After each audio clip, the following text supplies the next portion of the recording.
আজ সকলকে চমকে দিয়ে ডোনাল্ড ট্রাম্প ঘোষণা করেছেন তিনি রাশিয়ার উপর আরো স্যাংশন চাপাতে চলেছেন। অর্থাৎ রাশিয়া, ইউক্রেন, ভারত, আমেরিকা এই যে সম্পর্কগুলো তা আরো বেশি জটিলতর জায়গায় নিয়ে যেতে চাইছেন ডোনাল্ড ট্রাম্প। কিন্তু কি এমন হলো যে একদিনে এই পরিস্থিতিটা এই জায়গায় চলে গেল? এবং সত্যি যদি রাশিয়ার উপরে আরো স্যাংশন আমেরিকার পক্ষ থেকে চাপানো হয়, তাহলে কি ভারত আরো বড় সমস্যায় পড়বে? এই মুহূর্তে ইউক্রেন চাইছে এটা কি? রাশিয়া ইউক্রেনের সঙ্গে মিটিং চেয়েছিল এবং ইউক্রেন সেই মিটিং করলো না কেন? অনেক প্রশ্নের উত্তর আজকে এই ভিডিওতে দেব। ভিডিওটি শেষ অবধি দেখবেন আর চ্যানেলটিকে ভালো লাগলে একটু সাবস্ক্রাইব করবেন এবং পাশে থাকা বেল আইকনটি ক্লিক করে দ্য ইন্ডিপেন্ডেন্ট নেটওয়ার্ক এই চ্যানেলটির পাশে আপনারা থাকবেন এবং জিওপলিটিক্যাল ভিডিওর আপডেট সংগ্রহ করবেন। ইতিহাস থেকে বর্তমান, সময় থেকে সমাজ, দেশ থেকে বিদেশ, ইতিহাস শুধু বইতে নয়, দেখবেন ভিডিওতেও।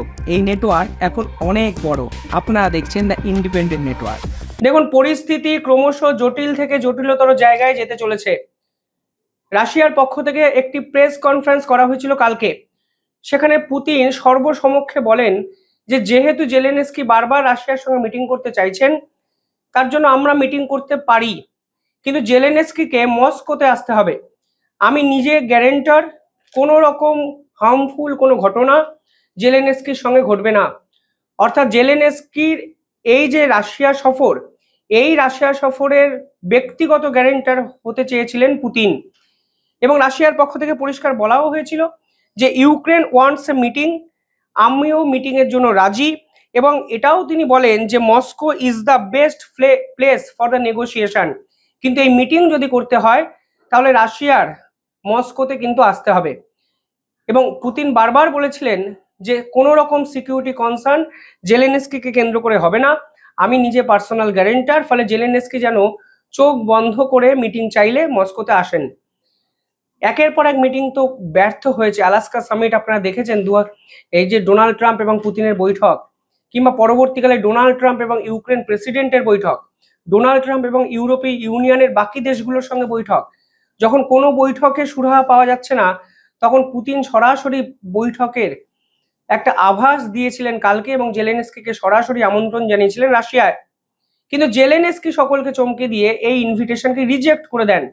এবং রিজেক্ট করার পর তিনি যে কথাগুলো রাশিয়াকে নিয়ে বলেন, তা কিন্তু রাশিয়ার পক্ষেও মেনে নেওয়া সম্ভব হয়নি।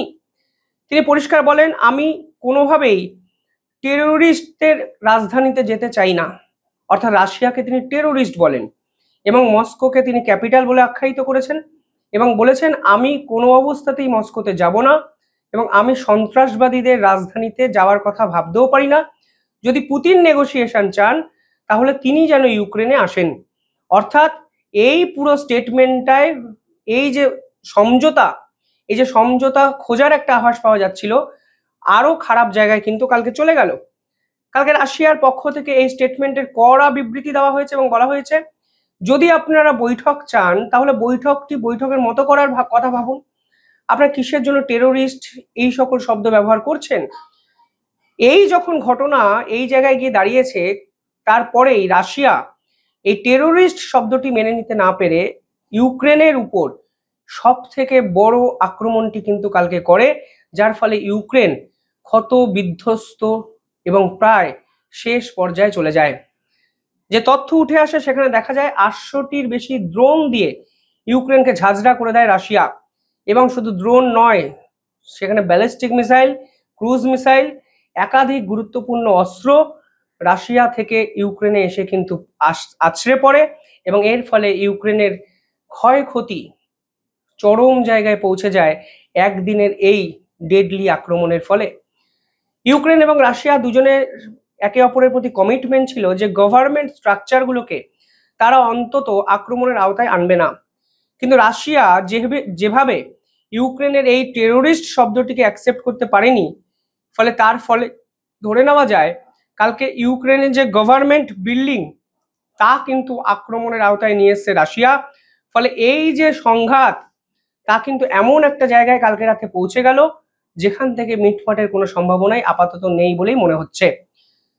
দেখুন, ইউরোপীয় ইউনিয়নের পক্ষ থেকে ভারতের প্রধানমন্ত্রীর সঙ্গে যোগাযোগ করা হয়, কারণ এদের দাবি ভারতের প্রধানমন্ত্রী যদি চান এই বৈঠক হতে পারে, অর্থাৎ পুতিন এবং জেলেনস্কির বৈঠক হতে পারে এবং এই বৈঠকের পর একটা সমাধান সূত্র পাওয়া সম্ভব হতে পারে। ইউক্রেন প্রেসিডেন্ট জেলেনস্কি নিজে প্রধানমন্ত্রী নরেন্দ্র মোদীকে বারবার ফোন করেছেন, তার ভরসা ডোনাল্ড ট্রাম্পের উপর থেকে উঠে গেছে।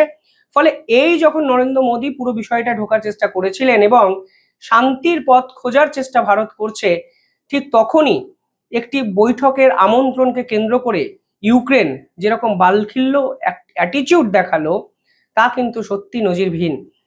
উনি বলতেই পারতেন, আমি মস্কোতে যাব না, চলো তুমি আমার দেশে আসো, না হলে আমরা একটা নিউট্রাল ভেন্যুতে আলোচনা করতে পারি, ইউরোপীয় ইউনিয়নের কোনো একটা দেশে আমরা আলোচনা করতে পারি।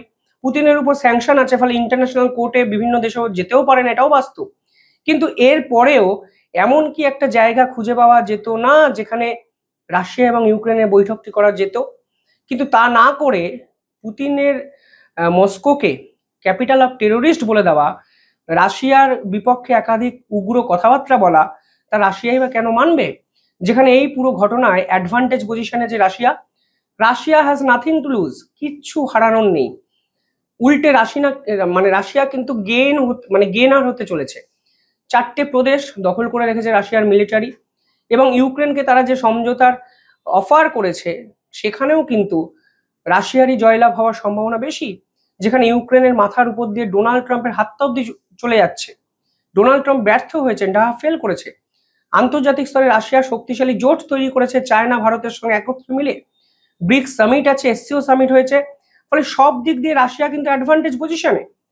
সেখানে জেলেনস্কির এই ধরনের স্টেটমেন্ট সত্যি ইম্যাচিওর ছাড়া আর কিচ্ছু মনে হচ্ছে না। আর এই ঘটনার পর ডোনাল্ড ট্রাম্পের প্রশাসনের পক্ষ থেকে ঘোষণা করে দেওয়া হয়েছে যে ডোনাল্ড ট্রাম্প এবার ফেজ 2 স্যাংশন চাপাতে চলেছেন রাশিয়ার উপর। ফলে আরো বেশি নিষেধাজ্ঞা এবার ট্রাম্পের পক্ষ থেকে রাশিয়ার উপরে চাপছে, এমনকি রাশিয়ার ইকোনমিক্যাল কোলাপসড করে দেওয়ার ব্যবস্থা কিন্তু ডোনাল্ড ট্রাম্প প্রশাসন করছেন, এরকম বিভিন্ন জায়গায় কিন্তু আর্টিকেলে বেরিয়েছে। কি ব্যবস্থা করেন আমরা নিঃসন্দেহে দেখব, কিন্তু ফেজ 1 এর পর ফেজ 2 যদি এই ধরনের স্যাংশন চাপানো হয়, তার এফেক্ট কি ভারতের উপর আসবে? আসতেই পারে, কারণ ভারতের সঙ্গে রাশিয়ার যে এখন এতগুলো কোলাবোরেশন, সেখানে এই স্যাংশন ভারত কিভাবে ডিল করে সেটাও কিন্তু একটা বড় প্রশ্ন। কালকে আমেরিকার পক্ষ থেকে ফের ইউরোপীয় ইউনিয়নের কাছে অনুরোধ করা হলো যে আপনারা পুতিনকে আরো বেশি চাপ দিন, চাপে চাপে শেষ করে ফেলুন, কোনো অবস্থাতেই যেন পুতিনের সঙ্গে আন্তর্জাতিক স্তরে কেউ ব্যবসা বাণিজ্য না করে। কারণ এই 800 ড্রোন দিয়ে অ্যাটাক করার ঘটনা এর আগে এবছরে অন্তত রাশিয়ার পক্ষ থেকে দেখা যায়নি। ফলে এই ঘটনার প্রতিবাদে ইউরোপীয় ইউনিয়ন একজোট হন এবং রাশিয়ার বিপক্ষে তীব্র চাপ সৃষ্টি করুন। এবং ধরেই নেওয়া যায়, যদি ইউরোপীয় ইউনিয়ন এবং আমেরিকা আজকে কিছু ঘোষণা করে, তাহলে কিন্তু কোনো না কোনো জায়গায় ভারতের দিকেও এই পুরো পরিস্থিতির আঁচ এসে লাগতে পারে। পাশাপাশি কালকে স্কট বেসেন্ট তিনি পরিষ্কারভাবে বলেছেন যে আমেরিকার অ্যাপিল কোর্টে যেভাবে ট্রাম্প প্রশাসন ধাক্কা খেয়েছে, এই ধাক্কার পর হয়তো ক্ষতিপূরণ হিসাবে, ট্যারিফ ওরিয়েন্টেড ক্ষতিপূরণ হিসাবে ডোনাল্ড ট্রাম্পের প্রশাসনকেও $750 বিলিয়ন খরচা করতে হতে পারে। অর্থাৎ ডোনাল্ড ট্রাম্প প্রশাসন আদালতেও কিন্তু জর্জরিত এবং বিপদগ্রস্ত একটা জায়গায় আছে। এই প্রেক্ষাপটে দাঁড়িয়ে রাশিয়ার উপরে স্যাংশন লাগাচ্ছেন ডোনাল্ড ট্রাম্প, যা তিনি আজকে অফিসিয়ালি ঘোষণা করেছেন, এবং পুরো পরিস্থিতিটাকে আরো জটিল থেকে জটিলতর জায়গায় চোখের সামনে নিয়ে গেলেন আমেরিকান প্রেসিডেন্ট। অন্তত এই ঘটনাগুলো পরপর সাজালে তা কিন্তু পরিষ্কার হয়ে যায়। আর এখানে জেলেনস্কি ওর ভূমিকা কিন্তু সমালোচনা করতে হবে। আপনাকে মিটিং এর জন্য অফার করা হচ্ছে এবং আপনি টেরোরিস্ট বলে মিটিং করছেন না, অথচ আপনি শান্তি চাইছেন, সমঝোতা চাইছেন, চুক্তি চাইছেন, সিজফায়ার চাইছেন, দুটো একত্রে কিভাবে হতে পারে? পুরো বিষয়টাই আমার কোথাও না কোথাও মনে হচ্ছে এটা একটা মিসলিডিং একটা ঘটনা হচ্ছে। কেউ কাউকে লিড করার মতো বিষয়টা নেই, যে যা পারছে যেভাবে ট্রিট করার দরকার ঠিক সেরকম ভাবেই ট্রিট করছে, ফলে কোনো কমিউনিকেশন নেই। ইউরোপীয় ইউনিয়ন, ট্রাম্প এবং জেলেনস্কি যে যার নিজের ব্যক্তিগত স্বার্থটাকে বজায় রাখতে গিয়ে এই পরিস্থিতিটাকে ঘেটে ঘ করে ফেলছেন, তা কিন্তু চোখের সামনে দৃশ্যমান। আপনারা কিভাবে দেখছেন পুরো বিষয়টি কমেন্টে জানাবেন।